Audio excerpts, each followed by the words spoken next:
দেখুন এই সেই প্রোডাক্ট, যেটা অদ্ভুত একটা জিনিস। এটাতে আপনার মশা, মাছি, ইঁদুর, এমনকি পিঁপড়ে সবকিছুই মারা যায়। চলুন দেখি কিরকম সে আমাদের প্রোডাক্টটি দিয়েছে।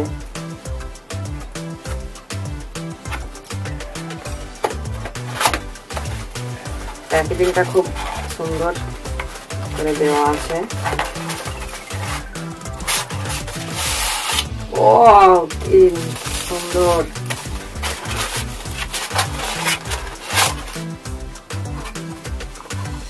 দেখুন বন্ধুরা, এটাই সেই প্রোডাক্ট যেটাতে নাকি ইঁদুর, মশা, মাছি সবকিছুই মারা যাবে।